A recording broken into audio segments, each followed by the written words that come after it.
ദേശീയങ്ങളെക്കുറിച്ചും India അഭിമുഖീകരിക്കുന്ന പ്രധാനപ്പെട്ട രാഷ്ട്രീയ പ്രശ്നങ്ങളാകുകയും ഗൗരവപൂർണമായി 3 ദിവസം നീണ്ടുനിന്ന സെൻട്രൽ കമ്മിറ്റി വിശദമായിട്ട് പരിശോധിക്കുകയുണ്ടായി. അത് സംബന്ധിച്ചുള്ള എല്ലാ കാര്യങ്ങളെ സംബന്ധിച്ചുള്ള വിശദാംശങ്ങൾ പാർട്ടി ജനറൽ സെക്രട്ടറി സാബ് സീതാറാം യെച്ചൂരി നിങ്ങളോട് സംസാരിക്കുന്നതിന് വേണ്ടി അദ്ദേഹത്തെ ക്ഷണിക്കുക.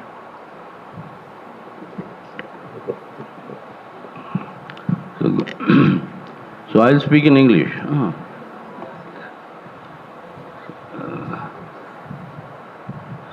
So good afternoon to all of you. As has been told that we had a 3-day Central Committee meeting here, and the Central Committee was very grateful to the Kerala State Committee for organizing this meeting and providing excellent working conditions. So we have profusely noted on record our sense of appreciation. The main issues that the Central Committee discussed, of course, concern the 2024 elections and the preparations that are. We reviewed the preparations that are taking place in various states of our country, in the party's participation in the election. That apart, the Central Committee is of the opinion that the manner in which the temple at Ayodhya was inaugurated, this is actually sounding the death knell of secularism as defined by the Constitution of India and the verdicts of the Supreme Court. I mean, this was an event in which the entire state machinery, government machinery was present. The Prime Minister doing the inauguration, UP Chief Minister, the UP Governor, and then you had the merging of the RSS with the Government of India, and the messages, adulated messages that came from the President and the Vice President of India. All this signify that this was a state function, a state-sponsored function, that directly violates the Constitution provisions and the Supreme Court verdicts, which say that state shall not profess or propagate any one particular religion. And it's precisely that has happened here. And the fact that the RSS chief was also present, and the fact that during the run-up to this event, there have been communal clashes in at least various parts of the country. This entire event was mainly for securing political and electoral gain, and the gross misuse of the government machinery. Schools were declared closed that day. Every single government office, central government office, was asked to join the consecration, and all central government offices were closed till 2:30 in the afternoon all over the country.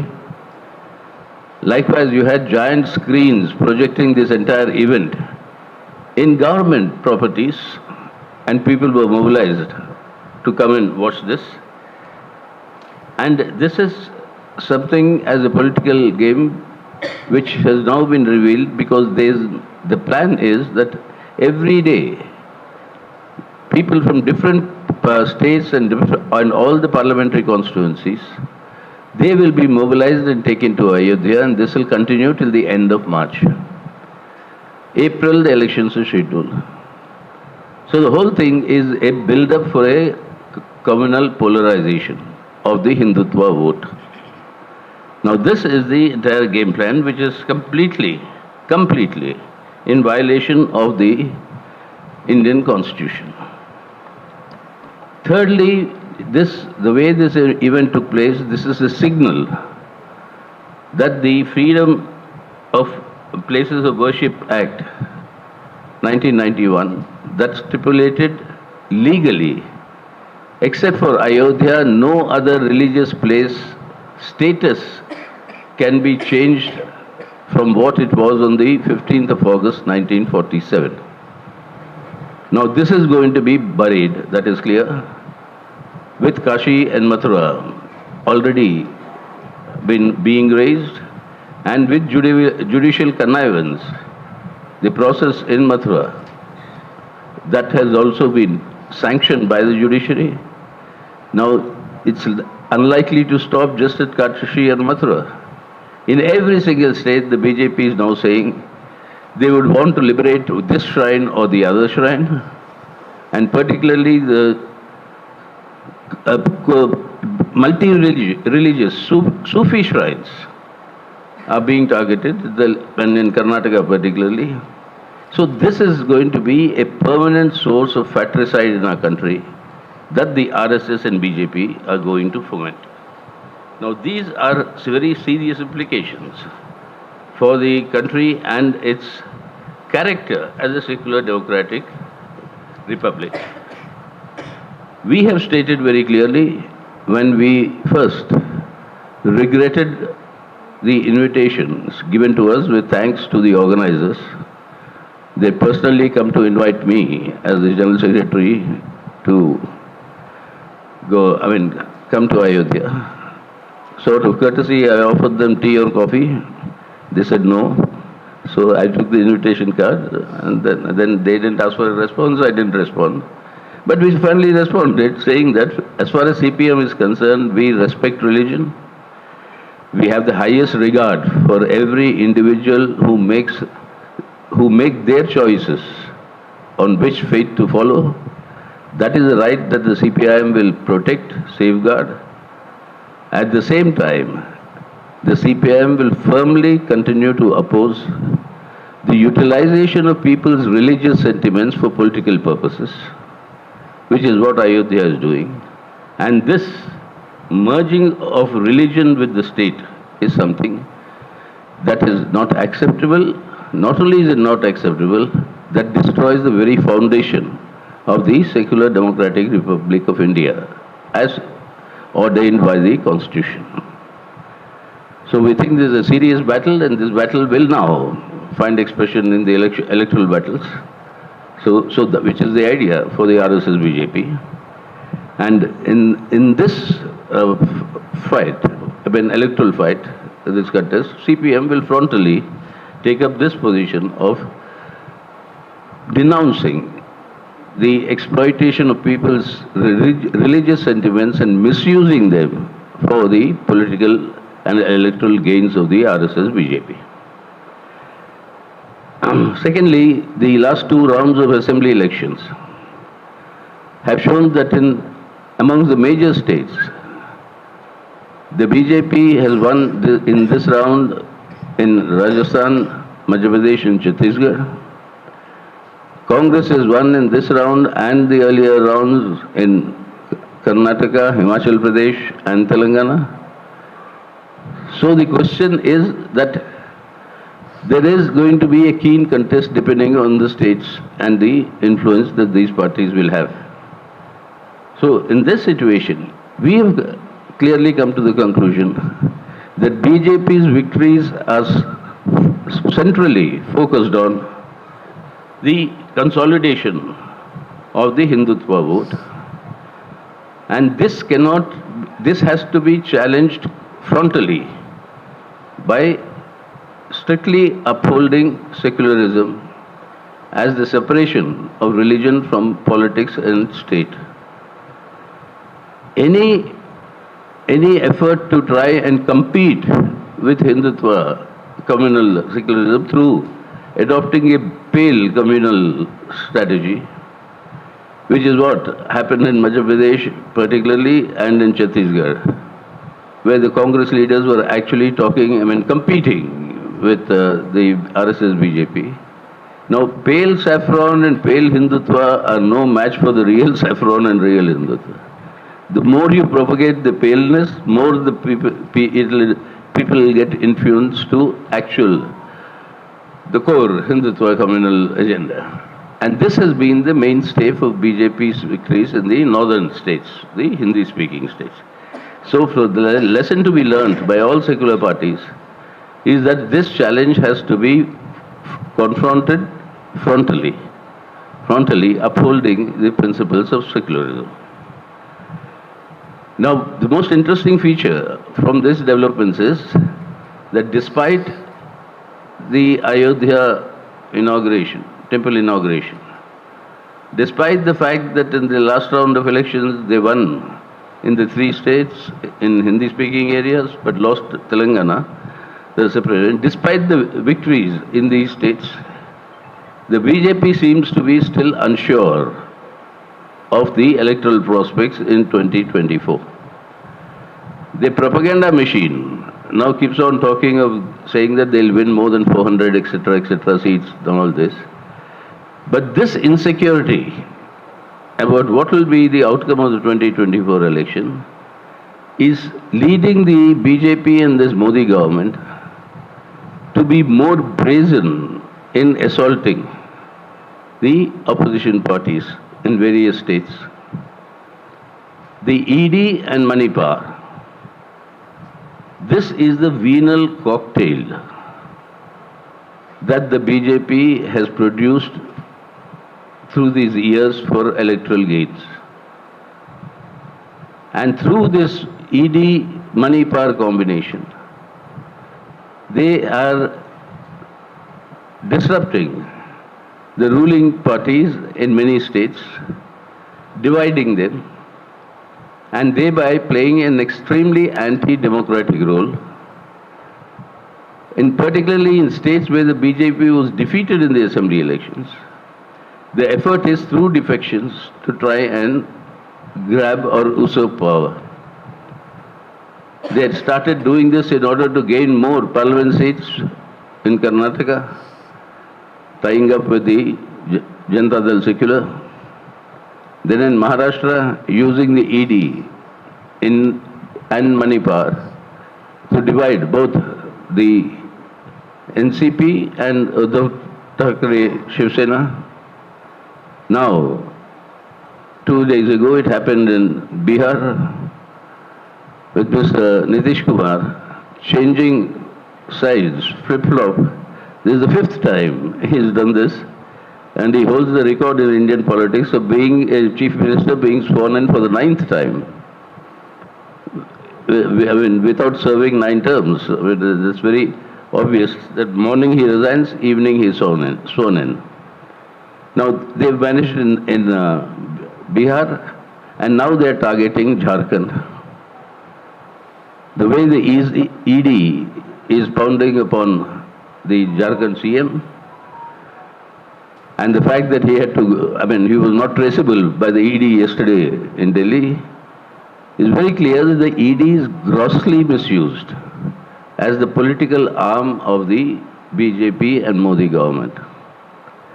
Now this recourse to dividing up the other parties, buying up the MLAs, etc., the worst form of destroying democracy, is the basic patented method of functioning of the BJP.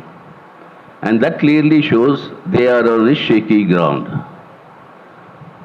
All the extra confidence of their propaganda machine notwithstanding, they think that in order to retain the government at the center in 2024, they will have to break up the regional ruling parties, and that is why they are constantly targeting them.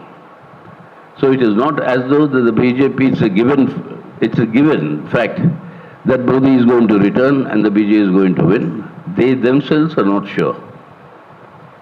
And this is what we have to realize, that they are using every instrument to sharpen polarization. Now, for nearly 5 years after the Citizenship Amendment Act was adopted, legislated, they had not, maybe they have framed the rules, but they have never adopted them or announced them. Now they are saying they'll do it in a week. Why? Just on the eve of election, using the CAA for polarization, particularly in eastern India, which is where a lot of this refugees from across the border had come. Many had been legalized. Now all those issues will be reopened to create communal tension and communal strife, and they hope to benefit from it. So given all these Machiavellian machinations that they undertake, the India bloc, the CPM believes, and we will play our role in strengthening this India bloc despite the desertion of Nitish Kumar, and to firmly take up this issue of confronting the Hindutva challenge by firmly adhering to secularism as defined in the Constitution and as separate from politics and the government. For the India bloc, we are saying that the seat adjustment processes, which we all agreed can be done only at the state level, those processes have already started. In many states, they have reached their final positions. So within the next 2 weeks, the seat adjustments among the India partners is likely to be finalized. And on that basis, all these parties together will go to the people, explaining to them what are the dangers, what are the implications of this election, and it is absolutely imperative that the BJP must be kept out of controlling the government or the state power, the state machine. So that is the way in which we will contribute to strengthen the India bloc. Then the the Central Committee congratulated the people of Kerala for responding in a magnificent manner to this unprecedented initiative.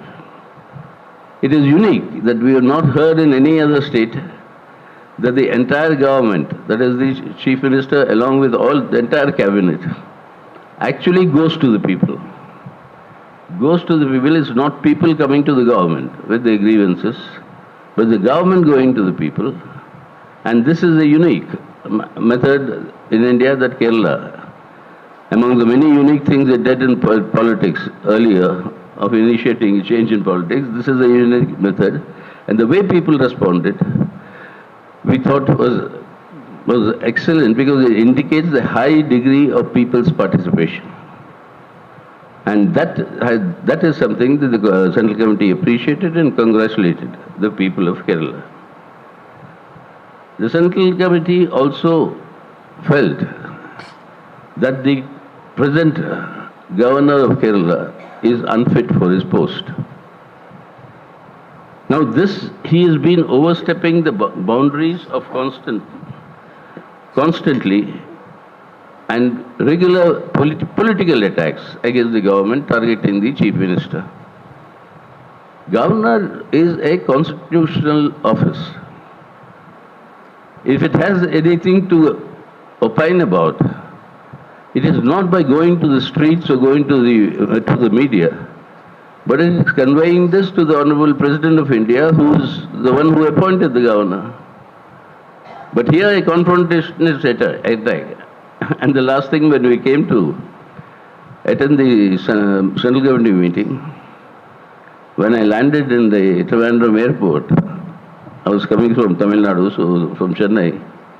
The first thing your colleagues in the media asked me at the airport is, what do you have to say? The governor is sitting on the road. I was about to ask whether the Raj Bhavan was being renovated, so I tried to find some place to stay somewhere. So he said, no, the governor is protesting against the students' protest. Well, everybody has the right to protest, but that's the office of the governor. And then using that, he now manages to secure, asks for it, and gets the central government's protection of the CRPF, and gets for himself accorded the highest security cover possible in the country today. Now, these sort of things are totally unbecoming of there. We've seen earlier the way he sat on the bills when the Supreme Court rapped him on his knuckles. Instead of approving those bills, he forwards them to the President of India. That means they kept it cold storage now. I mean, this sort of things is smack of the fact that they are functioning as an extension of the central government and the politics of the central government, BJP, RSS. Now, this is something not acceptable, and therefore, we think that he is unfit for the post. And the Congress party in this entire, situation has been adopting a very negative and an anti-democratic approach to the LDF government and making baseless charges against the Chief Minister. Now, the Congress party remains silent on the assaults mounted by the Modi government against the state government and the state of Kerala. Even for the dharna being organized by the LDF government, the government of Kerala is organizing this dharna against the treatment meted out to Kerala government by the central government. All the MLAs were invited, all the political parties, but the Congress declines to join. The same charge that the states are being discriminated against, federalism is being destroyed by the Modi government. The Congress also levies in other states, they raises. But here in Kerala, the vituperative manner in which it targets the CPIM is not in the interest of safeguarding the secular democratic constitutional republic of India. This assault on the states' rights will be championed by the CPIM, and the CPIM has called upon all its state units to hold protest actions in their states on the manner in which the central government is treating Kerala and the Kerala state government and the manner in which federalism is being assaulted today, and to protect the Indian constitution and the federal structure. Finally, the central government, the central committee congratulated the Kerala youth who executed a huge plan of a human chain from the northern tip to the southern tip of Kerala, 35 lakh youth participating, condemning the discriminatory attitude of centre to the Kerala state, demanding jobs and removal of ban on recruitment, etc. This was a very historical thing, and the Central Committee congratulated them. Likewise, the Central Committee congratulated also West Bengal, which saw a huge youth yatra being taken from north to south of Bengal, which culminated in an unprecedented rally at the historic Brigade Parade grounds in Calcutta. Now, the youth in Bengal are rising against corruption, against the gross misrule, and against the politics of terror that the Trinamool Congress is indulging in, while the prime target of the CPIM would be to ensure that BJP is defeated and they are removed from holding the government of state power. In Bengal, the target is also the Trinamool Congress, whose reign of terror and murder of democracy in Bengal is actually destroying the very constitutional values which we want to protect, and why we are protesting against the manner in which the Modi government is proceeding.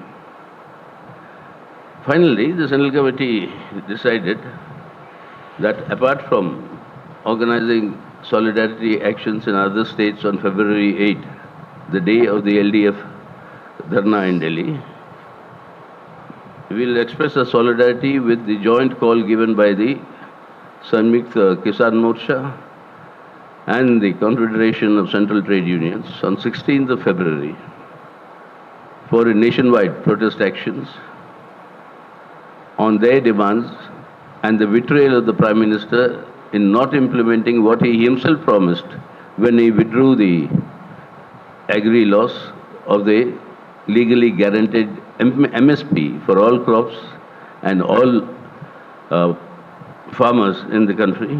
On these issues, so CPIM will express its solidarity. Finally, on the EVMs, the CPIM recognizes there is widespread discontent among the people on how the EVMs are functioning. So we have demanded that the sequence of placing these machines in the polling booth must change. Today, what is it? You have the voting unit where you and I vote. Then that vote goes to the VVPAT where you and I see. And that vote is then transferred to the control unit. So we know from the voters unit to the VVPAT what has been transmitted. But we don't know from the VVPAT to the control unit what is being transmitted. So we said change the order. Let it be the voter unit, then the control unit, and then the VVPAT. Then you are confirmed that your vote has been correctly registered in the control unit. Do this, and along with this, 50% of the VVPAT must be tallied with what the machine is showing. If there is a discrepancy, there either had to be a repoll or a recount, depending on the concrete incident. But in this way, people's confidence has to be generated that this electoral process is free and fair, and there is a level playing field for all the parties and contestants. So we would raise these demands all across the country, and we call upon the Election Commission to do the needful to restore people's confidence in the EVMs and the election process. So this is what I have in short to offer you. So if you want questions or you want to say something.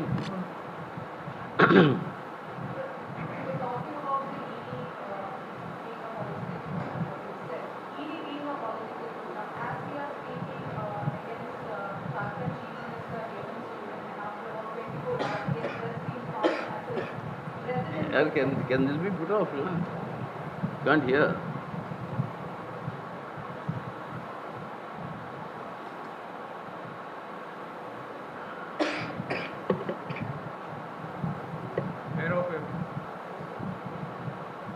Turn the knobs. Okay, anyway, yeah.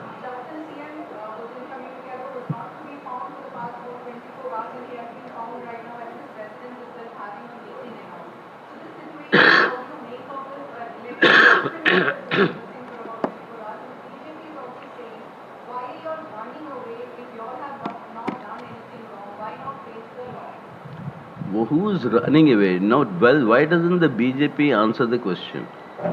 That since 2019, there have been more than 5,500 cases registered by the ED.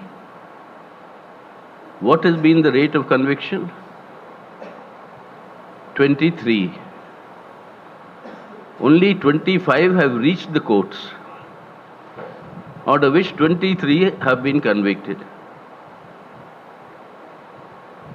And none of them, or if there's any Europe, are politicians.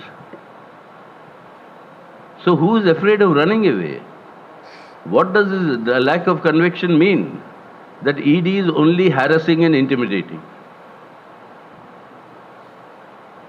If actually you're fighting the corrupt, then why is there no conviction? Why are you not taking the case to the court?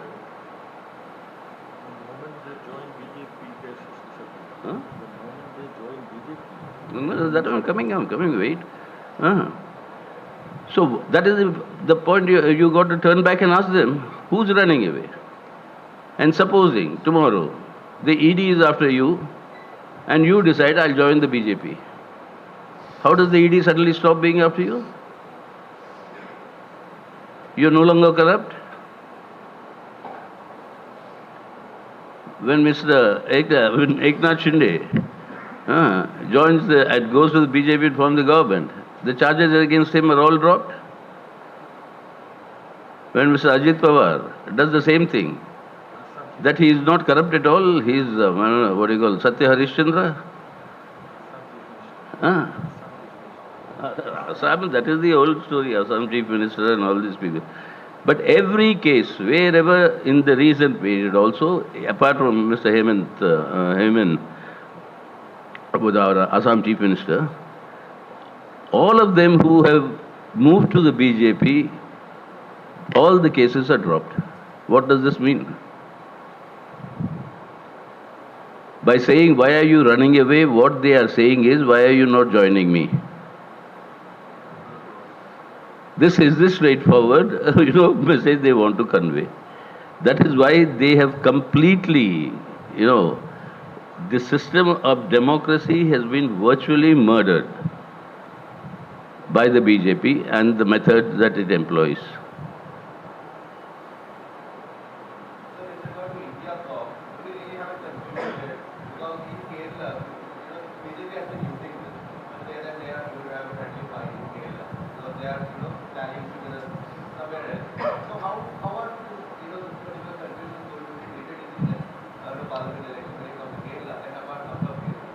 That is what we said from day one. I mean, that's what has been accepted in India. That state to state, the situation differs. In Kerala, it's a straight fight between the LDF and UDF. And it's because of the straight fight between LDF and UDF, the BJP forget a member of parliament but can't even get an MLA elected. So that is the Kerala situation. Now, therefore, that will be the main contest, LDF, UDF. Next door, in Tamil Nadu, you have a DMK-led secular front, where everybody is there together. And because of that, the BJP could not win a single MP in the last election in Tamil Nadu. That situation is different. You come, go a little up on the map, Maharashtra, you have the Maharashtra Vikas Aghadi, where you have the Mr. Sharad Pawar's NCP, Uddhav Thackeray Shiv Sena, the Congress and the left parties. In Bihar, you had the Mahagathbandhan, which is still there without Nitish. So that Mahagathbandhan is there. So each state has its own specificities. And in each state, in accordance with those specific situations, the seat adjustments will be worked out. But running through all the states is one principal objective. And the running thread, that is to defeat the BJP and ensure that it does not control the reins of the government and state power.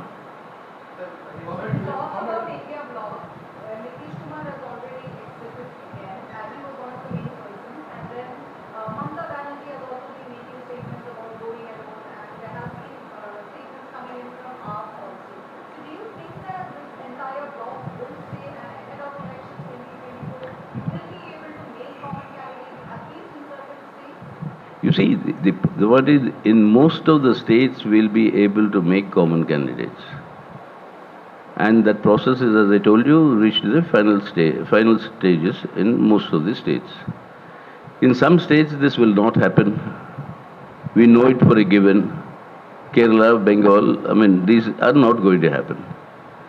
And in Punjab, it's not that it won't happen, but there is an assessment of the major parties. That's to say, if the India constituents come together, that will be advantage BJP and Akali Dal. Because all the anti-incumbency will have only one way out, like in Bengal also. If all India constituents get together, the main beneficiary would be the BJP.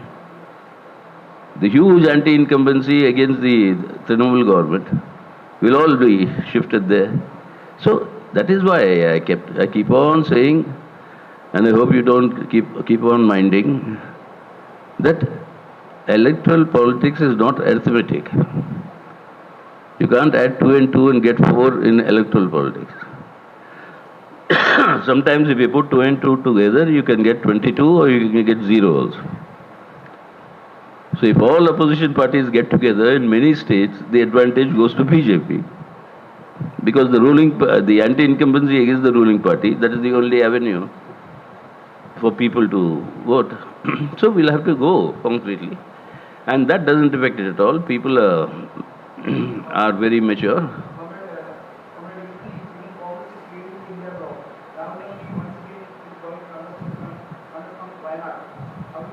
You told you? Huh? When did he tell you? When did Rahul Gandhi tell you he's contesting from Wayanad? So you presume he may be contesting. Say that, no? You're talking as though you're a private, your source of information. So, I mean, maybe, in all likelihood, he could be. In all likelihood, he could be. He did that last time also.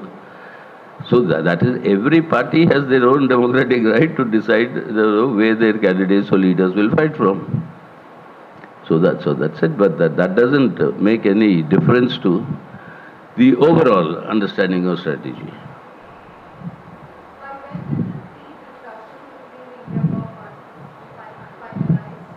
I mean, as soon as possible.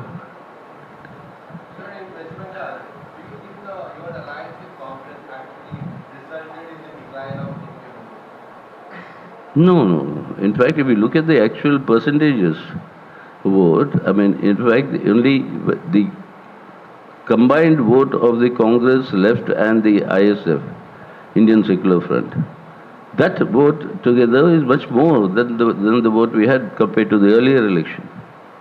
Individual parties, yes, they would be, naturally, because then we all fought separately. Now you're fighting in adjustments. So that is not the yardstick. Yardstick is on the whole. Totality, if you see, there's been a very big improvement. Sir, you are saying that Arif Mohammed Khan is not fit for governor post. Huh? So, Arif Mohammed Khan is not fit for the governor post. So are you demanding to recall him? No, we are hoping that this sort of a wisdom dawns on the central government also, that he is not fit to be a governor. They should also draw the right lesson, no? They are seeing what is happening. So you are not demanding?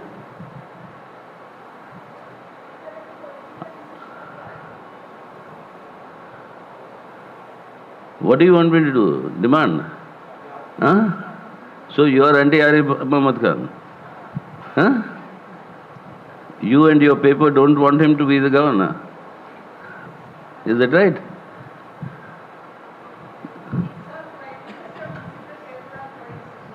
Huh?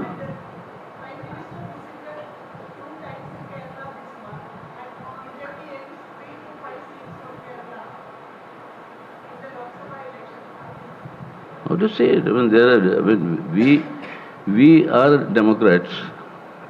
There is a right for every party, individual to contest elections. They can welcome, come and contest. People will decide whether to accept you or not.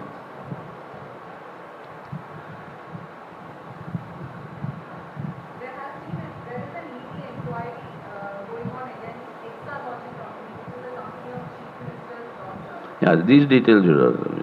In India, when all India politics, etc., you do it, that they have answered, they have been answering.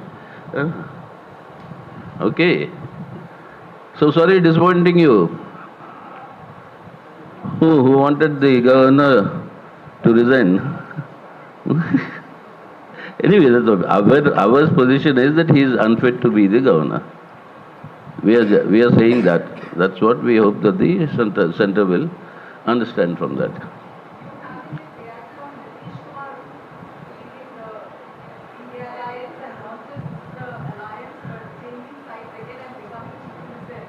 I said that, no? I mean, he's made it the habit. He holds I think, the global record now for flip-flops. This is the fifth flip-flop and the ninth swearing in. The ninth time is born in yesterday as the Chief Minister. But sir, this time who is responsible for this flip-flop? Huh? Which party is responsible for this? It's primarily and exclusively Mr. Nitish Kumar himself. So Congress hasn't any role. Huh? Congress hasn't any role in it. Nobody can do, even I can't do, nobody can do. It's Mr. Nitish Kumar's decision. And if there's anybody responsible, it's him. for his decision.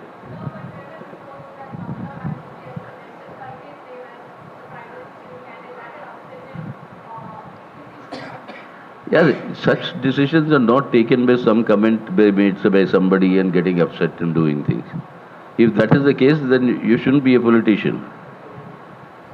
Many people say many things about me and to you, everything, and for everything do you think you should react and take any action? That is not the issue. Basically, they are looking at their own interest. Nitish Kumar's calculation is by doing this, his interests are more protected. What those interests are, that only he can answer. But he played the middleman role, right? In convincing parties like the FP or Finance Congress and AAP also.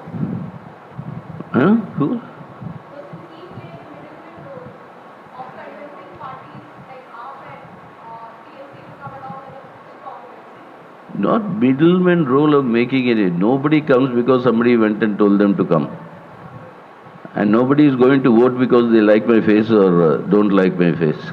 That is the politics it's on the basis of certain political reasoning and certain benefits that people see. So that is why, I mean, what he's seen, that only he can answer. Nitish Kumar, I mean, I can't do it. Huh?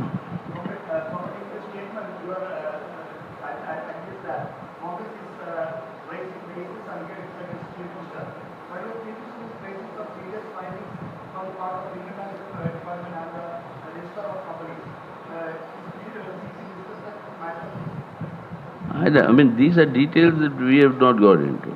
Our point is that many of these matters have already been settled. They still continue to be raised. What they are raising, etc., these are matters that the state will discuss and do it.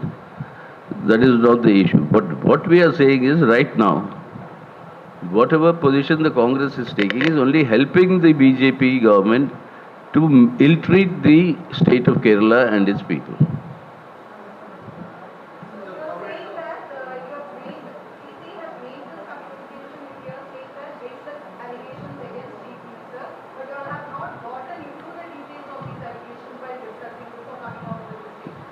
No, I mean, we believe that they are allegations and we believe they are baseless. Those who say they are, I mean, very weighty, bring the evidence. In India, the principle of jurisprudence, till BJP reversed it, is that you are innocent till you are proven guilty. Now you have turned it around and saying, prove yourself innocent. Why are you not proving yourself innocent? Because I am making this charge that you are guilty. That's no argument. If you say that I am guilty, then bring the charge, evidence for the charge.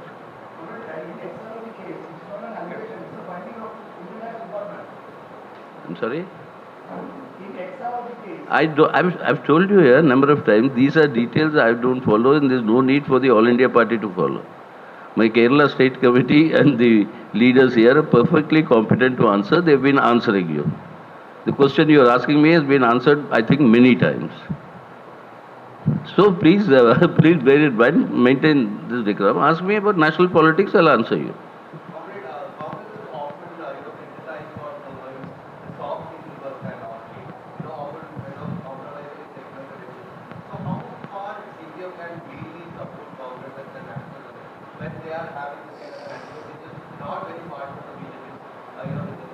Well, the point right now, the objective and priority is to keep the BJP away from government and state power.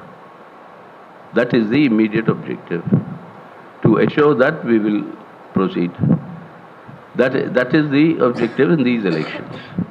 How far you can go, what will happen, etc., etc., those are not the issues today of the consultation. Naturally, that will be decided subsequently. But right now, the issue is to defeat the BJP. Okay, so thank you. Huh? Let us see. We'll cross the bridge when you reach it. Almost is different. Okay, thank you very much.